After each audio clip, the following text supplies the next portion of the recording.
नमस्कार, सुविद्या चैनल में आप सभी का हार्दिक स्वागत है।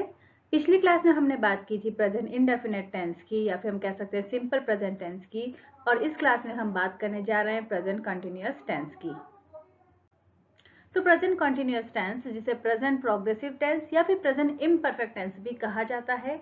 यहाँ एक चीज बात आपको याद रखनी जरूरी है कि इस प्रकार के सेंटेंसेस में अगर हम हिंदी में देखते हैं तो उसमें अगर मुख्य वर्ब के साथ रहा है, रहे हैं और रही है आता है, इसका मतलब वो प्रेजेंट कंटिन्यूअस टेंस है। जैसे मैं सो रहा हूँ, वह पढ़ रहा है, वह पत्र लिख रही है, तो इन सभी प्रकार के वाक्यों में क्या है, या तो रहा है आ रहा है, या रहे हैं आ रहा है, या रही है आ रहा है। तो ऐसे सारे प्रकार के सेंटेंस जिसमें ये रहा है, रहे हैं, रही है आए, वो होगा present continuous tense. Now read the following sentences. मैं पढ़ा रहा हूं।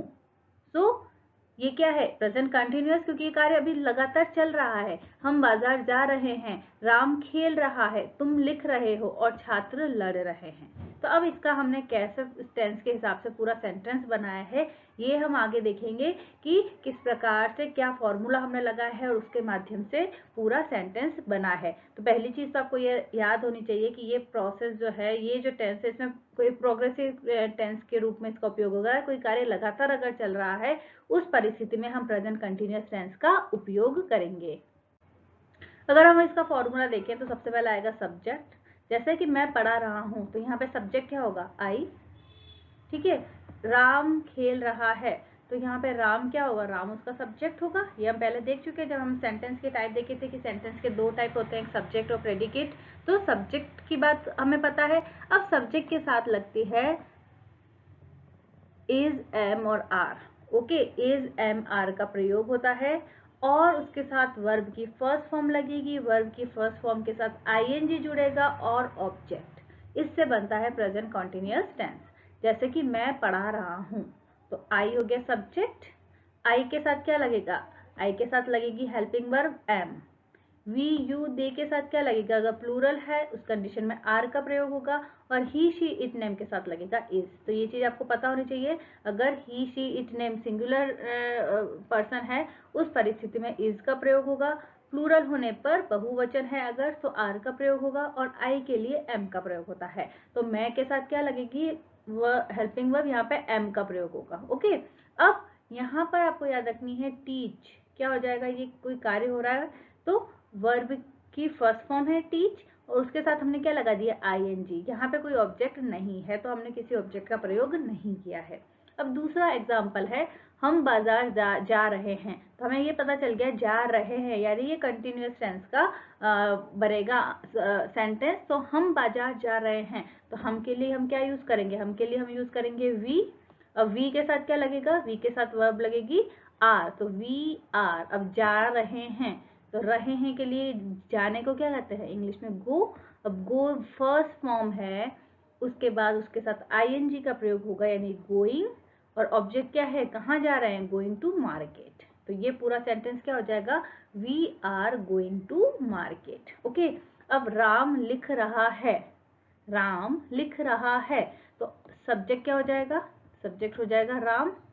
अब राम क्या है, सिंगुलर है पर्सन, तो राम इज। अब लिखने को क्या कहा जाता है, राइटिंग। राम इज राइट के साथ आगे क्या लग जाएगा, आईएनजी का प्रयोग होगा, writing a letter. Okay, Ram is writing a letter. तो इस प्रकार से आप सेंटेंस बना सकते हैं। अब प्रेजेंट कंटिन्यूअस के वाक्यों में सब्जेक्ट के साथ helping verb is, am, are का प्रयोग होगा और वर्ब की फर्स्ट फॉर्म के साथ आईएनजी लगाया जाएगा। ये इसका मेन रूल है, इसका मुख्य नियम है। ये चीज आपको याद रखनी है। अब अगर आप प्रेजेंट कंटिन्यूअस टेंस का अफर्मेटिव सेंटेंस बना सकते हैं इस फॉर्मूले के माध्यम से, तो आप उसका नेगेटिव सेंटेंस भी बना सकते हैं, इंट्रोगेटिव सेंटेंस भी बना सकते हैं। अगर हम इसका नेगेटिव सेंटेंस की बात करेंगे तो नेगेटिव सेंटेंस क्या हो जाएगा, इज, एम, आर और के साथ क्या लग जाएगा, यहाँ पे नॉट लग जाएगा। इसके साथ क्या लग जाएगा, अगर नॉट लग जाता है तो वो सेंटेंस नेगेटिव हो जाएगा। जैसे आई एम राइटिंग, अब इसका नेगेटिव सेंटेंस बनाना है तो आई एम नॉट राइटिंग हो जाएगा। तो सब्जेक्ट इज, एम, आर जो भी प्रयोग में होगा वो उसके साथ नॉट का प्रयोग होगा, वर्ब की फर्स्ट फॉर्म के साथ आईएनजी लगेगा और लास्ट में जो ऑब्जेक्ट है वो रहेगा। तो ये तो हुई नेगेटिव सेंटेंस की। अगर दे आर प्लेइंग, इसका नेगेटिव सेंटेंस बनाना हो तो क्या होगा, they are not playing. Subject हो गया दे के साथ आर लगेगा, नॉट, प्ले के साथ आईएनजी आपको लगाना है, प्लेइंग इन द ग्राउंड, जो भी हो सकता है ऑब्जेक्ट।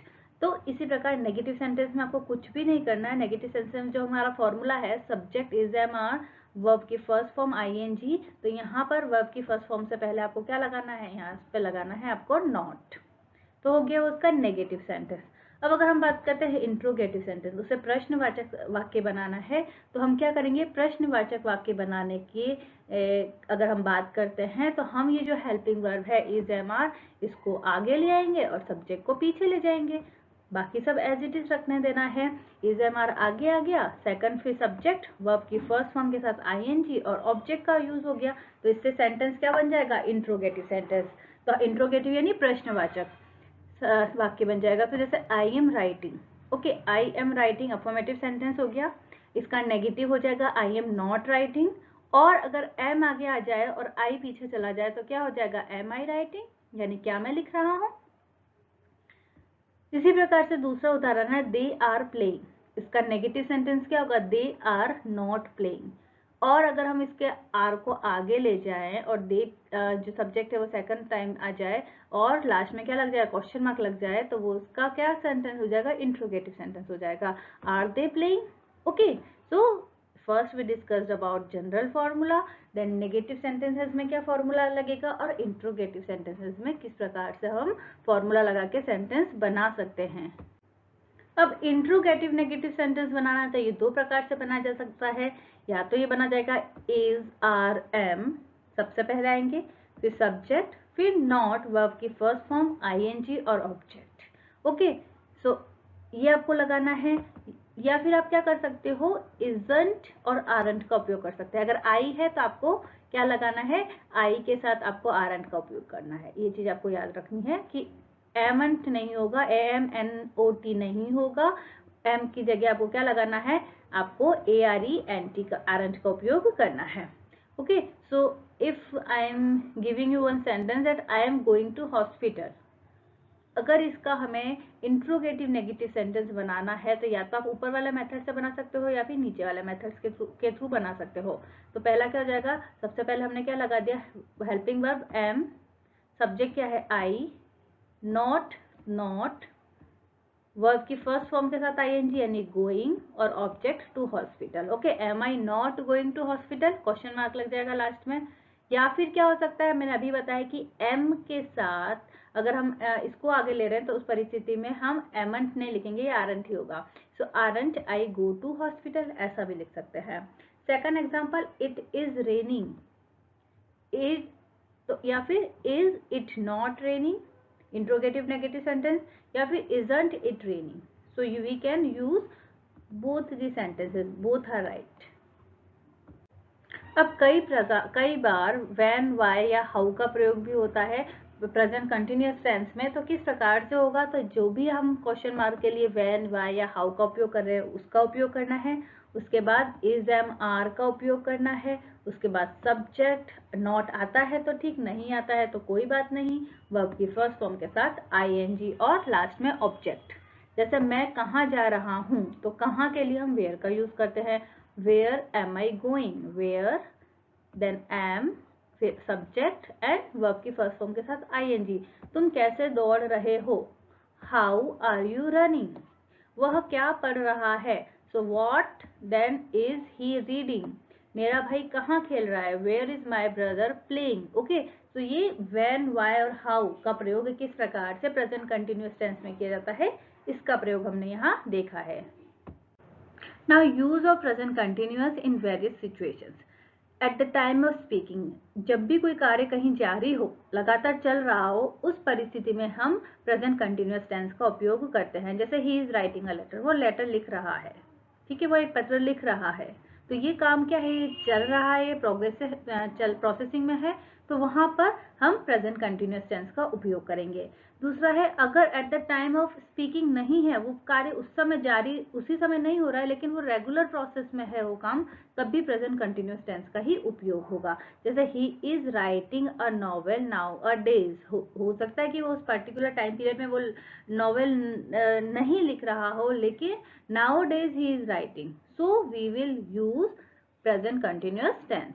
नाउ नियर फ्यूचर में संपन्न होने वाले कोई प्लान्ड या अरेंज्ड एक्शन है, वहां भी प्रेजेंट कंटिन्यूअस टेंस का ही उपयोग होगा। जैसे they are going to Delhi tomorrow, तो वो दिल्ली कल जाने वाले हैं, ये बात आपको आएगी, लेकिन वो गए नहीं है, यानी फ्यूचर में होने वाला है, लेकिन उसके बावजूद यहाँ पर प्रेजेंट कंटिन्यूअस टेंस का उपयोग होगा। इसके अलावा ऑलवेज, कंटिन्यूअली, कॉन्स्टेंटली, फॉरएवर, तो ऐसे जो शब्द है, अगर कोई व्यक्ति आदतन दूसरों की इच्छा के विपरीत करता है और ये सारे शब्द उसमें आते हैं, तो वहां पर भी प्रेजेंट कंटिन्यूअस टेंस का उपयोग ही होगा। जैसे she is always complaining. Okay, so that is one example of it. अब हम बात करते हैं स्टैटिव और डायनेमिक वर्ब। कुछ वर्ब ऐसी होती हैं जिनका उपयोग हम कंटिन्यूअस टेंस की तरह नहीं करते, उनका उपयोग सिंपल टेंस की तरह ही करना पड़ता है, ठीक है। या फिर ऐसी चीजें जो कि परमानेंट होती हैं या फिक्स्ड होती हैं, तो वहां पर हम कंटिन्यूअस टेंस का उपयोग नहीं कर सकते, तो ऐसी वर्ब को कहा जाता है स्टैटिव वर्ब। ओके, और डायनेमिक का मतलब होता है मूवेबल, तो ऐसी वर्ब्स जो किसी एक्शन को बता रही हैं और जो गतिशील है, हम कह सकते हैं, वहां पर कंटिन्यूअस टेंस का उपयोग होगा, तो वहां पर डायनेमिक वर्ब्स जो है वो इजीली यूज में ली जा सकती है, उनका उपयोग कंटिन्यूअस टेंस में भी किया जाता है। तो some verbs are only used in simple tense. Okay, उनका प्रेजेंट कंटिन्यूअस टेंस के तरह उपयोग में नहीं लिया जाता है, और ऐसी वर्ब्स को क्या कहते हैं, स्टैटिव वर्ब कहा जाता है, या फिर उन्हें कहा जाता है state verbs. A verb which isn't stative is called dynamic verb, और ऐसी वर्ब जो स्टेटिव नहीं है वो कौन सी हो जाएंगी, वो डायनेमिक वर्ब्स होंगी। एंड ये हमेशा क्या होती है, ये एक्शन में होती है। There stative verbs are always in state, but dynamic verbs are always in action. So often stative verbs are about linking, liking or disliking something, or about a mental state, not about an action. तो stative जो verbs हैं वो किसी action से संबंधित नहीं होती हैं, ये चीज आपको याद रखनी है। जैसे एग्जाम्पल मैंने यहाँ पे लिया है, I am knowing the truth, I am knowing the truth, मैं सच जान रहा हूँ। अगर ये चीज है तो हम इसको इस तरीके से नहीं लिखेंगे, यहाँ पर लिखा जाएगा I know the truth. Okay, यहाँ पर सिंपल टेंस का ही उपयोग होगा। I am liking pizza, okay, मैं पिज्जा पसंद कर रहा हूँ, यहाँ नहीं आएगा आई लाइक पिज्जा, इसका उपयोग होगा। It is sounding like a great idea, ये करेक्ट नहीं है, इनकरेक्ट रहेगा। It sounds like a great idea. तो ये हमने बात करी कि कुछ स्टेटिक वर्ब ऐसी होती हैं जहां पर हम कंटिन्यूअस टेंस का उपयोग नहीं कर सकते, वहां पर सिंपल टेंस का ही उपयोग करना पड़ेगा। तो स्टैटिक वर्ब या नॉन कंक्लूसिव वर्ब के कुछ एग्जांपल्स हैं, और डायनेमिक वर्ब के भी कुछ एग्जांपल्स दिए हुए हैं, जैसे कि think, like, hate, love, need, prefer, sound, disagree, wish. तो ये स्टैटिक वर्ब के कुछ उदाहरण हैं। डायनेमिक वर्ब की बात करें तो act, build, complete, design, develop, draw, fix, gather, handle, help, improve, तो ये सब हो जाएंगे डायनेमिक वर्ब के एग्जाम्पल। लेकिन कुछ वर्ब ऐसी होती हैं जो कुछ परिस्थितियों में स्टैटिक वर्ब की तरह काम करती हैं और कुछ परिस्थितियों में वो डायनेमिक वर्ब की तरह काम करती हैं। So some verbs can be both action verbs और dynamic verbs, depend on their meaning. उनके मीनिंग के आधार पर हमें देखना पड़ेगा कि वो डायनेमिक वर्ब की तरह कार्य कर रही है, स्टैटिक वर्ब की तरह कार्य कर रही है। जैसे हम बात करते हैं बी की, तो कुछ परिस्थितियों में ये डायनेमिक वर्ब की तरह होगा, हो सकता है कि कहीं पर ही स्टैटिक वर्ब की तरह यूज हो। जैसे he is an excellent guitarist, okay, and you are being silly. Okay, तो यहाँ पर क्या हुआ, यहाँ पर नॉर्मल स्टैटिक वर्ब की तरह इसका उपयोग हुआ है, और यहाँ सेकंड वाले में बीइंग सिली, यानी उस पर्टिकुलर कंडीशन में आप सिली हो, जनरली नहीं हो, लेकिन बीइंग सिली उसको एक्शन की तरह से बताया गया है। इसी प्रकार थिंक का प्रयोग भी दोनों में फॉर्म में किया जा सकता है। I think it's a fantastic idea, I am thinking about my friend. इसी प्रकार से अगर हैव को देखें, he has a beautiful car and he is having lunch.